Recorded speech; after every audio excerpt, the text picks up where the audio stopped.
काल में शाम के समय पर जाकर किसी भी नदी, तालाब, बावड़ी, कुआं, कहीं ना कहीं जो आपके पास में हो, वहां पर एक घी का दिया, बत्ती का मुंह दक्षिण की ओर कर कर अवश्य जला कर जाना, सारे पितृ दोष समाप्त हो जाएगा। अगर नदी, तालाब, बावड़ी, कुआं नहीं है तो पीपल का वृक्ष हो या बेलपत्री का वृक्ष हो या बट का वृक्ष हो, उसके नीचे लगा दो प्रदोष काल में। पर अमावस्या के दिन लगाएं जरूर। क्यों?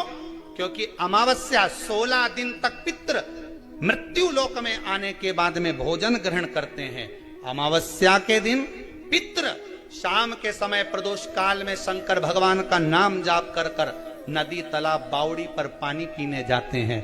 वहां से जल का आचमन कर कर पितृ अपने लोक को चले जाते हैं प्रदोष काल के समय पर। इसलिए प्रदोष काल में जलाशय के पास में बावड़ी, कुआं, नदी, तालाब के किनारे पर दिया लगाया जाता है दक्षिण की ओर मुख कर कर बत्ती का, तो पितृ आशीर्वाद देते हुए जाते हैं कि फलो फूलो, आगे बढ़ो, उन्नति करो, तरक्की करो। ये पितरों का आशीर्वाद रहता है, पितरों का वर रहता है। आप देंगे, कुछ करा ना करा, फिर अमावस्या के दिन उस दिन दिया दक्षिण की ओर बाती का मुख कर कर।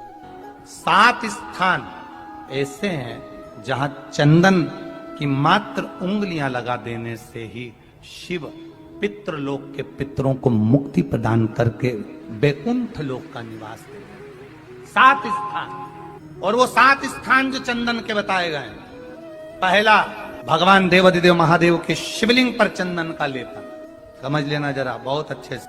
आपको लगता है स्वप्न में कोई मुर्दे दिख रहे हैं, या कोई जल रहा है, या कोई मर रहा है, या कोई चला गया है, ऐसा भय लगता है।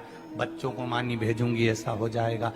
जिनके यहाँ पितृदोष होता है, काल सर्प दोष होता है, वास्तु दोष होता है, उनको ज्यादा कुछ नहीं करना होना। महाराज, एक बेल का फल लीजिए, उसके अंदर का जो गुर्दा होता है, अंदर का जो भाग होता है, उसको निकाल लीजिए और उस बेल के फल में आटा सेक कर उसमें शक्कर मिलाकर उसको उसके अंदर भर लीजिए। अमावस्या के दिन सुबह 10 बजे से पहले उसको अपने घर में घुमाने के बाद में जिसको काल सर्प दोष बताया है, पितृदोष बताया है या वास्तु दोष का स्मरण बताया है, घर में सब दूर घुमाकर अपने परिवार का हाथ का स्पर्श कराकर पीपल के पेड़ के नीचे खड्डा खोदकर उस बेलपत्र के उस फल को दाब दीजिए। महाराज, केवल एक अमावस्या करना रहता है, पितरों के दोष से मुक्ति मिलती है और हमारे घर के कार्य सफल होना प्रारंभ हो जाता है। पति को मानी भेजूंगी, ऐसा हो जाएगा। कोई हमारे कोई गलत तो नहीं कर रहा है, आपको लगता है। 7 स्थान चंदन के बताएं। बाबा के शिवलिंग पर, दूसरा गणेश जी पर चंदन की उंगली, तीसरा षडानंद कार्तिकेय पर चंदन की उंगली, चौथा अशोक सुंदरी पर चंदन की उंगली, 5वां जलाधारी पर चंदन की उंगली, छठा जो शिवलिंग का जल बह रहा है इसके ठीक विपरीत की ओर चंदन की उंगली, और 7वां चंदन नंदी के मस्तक के ऊपर जो 2 सींग लगे रहते हैं उस पर चंदन की उंगली। ये कब लगाई जाती है? या तो अमावस्या के दिन। आपको लगता है कि हमारे पूर्वजों का उद्धार नहीं हुआ, हमारे पूर्वजों का कल्याण नहीं हुआ, कहीं अधोगति में कोई चला गया है, उसका बस एक बार, रोज नहीं जरूरत है, 4 दिन दुकान अच्छी चले, बाकी के समय देखना पड़े, समझ लेना पितृदोष। घर में बच्चे चिड़चिड़े हो जाए, गलत संगति में डूब जाए, समझ लो चिड़चिड़ हो रहे हैं, पितृदोष।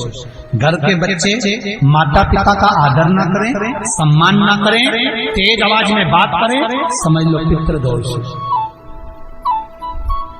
पितृदोष मालूम पड़े। और इतने से भी अगर आप नहीं समझ सकते, परिवार का कोई एक व्यक्ति जब जब भोजन करने बैठे तब उस बेल का फल लीजिए, उसके अंदर का जो गुर्दा होता है, अंदर का जो भाग होता है, उसको निकाल लीजिए और उस बेल के फल में आटा सेक कर उसमें शक्कर मिलाकर उसको उसके अंदर भर लीजिए। अमावस्या के दिन सुबह 10 बजे से पहले उसको अपने घर में घुमाने के बाद में जिसको काल सर्प दोष बताया है, पितृदोष बताया है या वास्तु दोष का स्मरण बताया है, घर में सब दूर घुमाकर अपने परिवार का हाथ का स्पर्श कराकर पीपल के पेड़ के नीचे खड्डा खोदकर उस बेलपत्र के उस फल को दाब दीजिए। महाराज केवल एक अमावस्या करना रहता है, पितरों के दोष से मुक्ति मिलती है और हमारे घर के कार्य सफल होना प्रारंभ हो जाता है। पति को मानी भेजूंगी ऐसा हो जाएगा, कोई हमारे कोई गलत तो नहीं कर रहा है।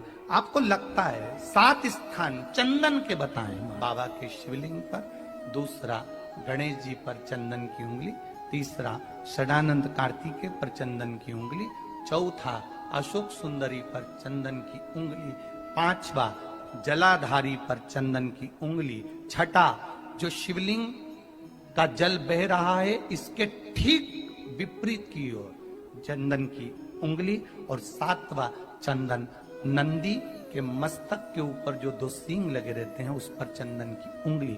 ये कब लगाई जाती है? या तो अमावस्या के दिन आपको लगता है कि हमारे पूर्वजों का उद्धार नहीं हुआ, हमारे पूर्वजों का कल्याण नहीं हुआ, कहीं अधोगति में कोई चला गया है, उसका बस एक बार, रोज नहीं जरूरत है, 4 दिन दुकान अच्छी चले, बाकी के समय बेचना पड़े, समझ लेना पितृदोष।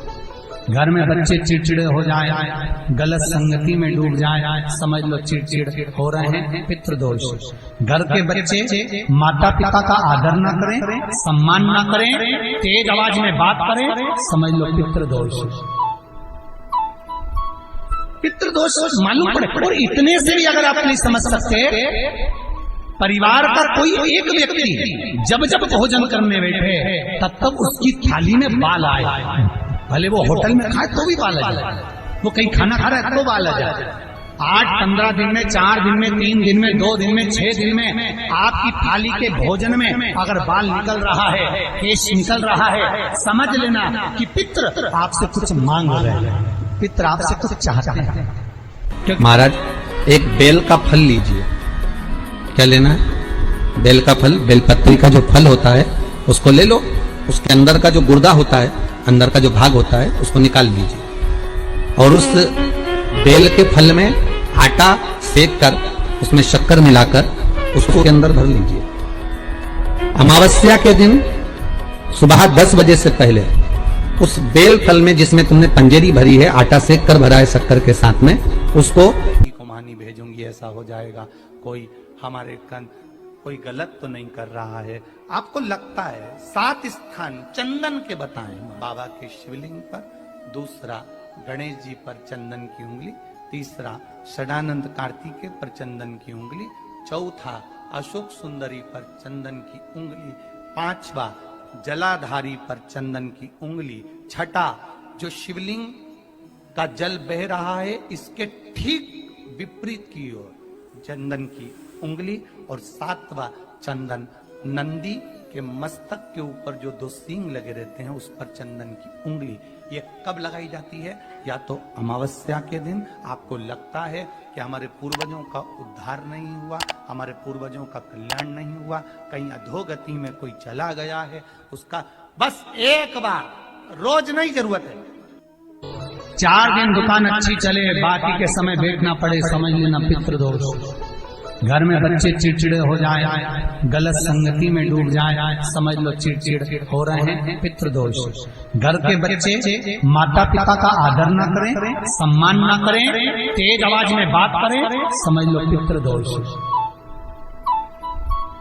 पितृदोष मालूम पड़े। और इतने से भी अगर आप नहीं समझ सकते, परिवार का कोई एक व्यक्ति जब जब भोजन करने बैठे तब तब उसकी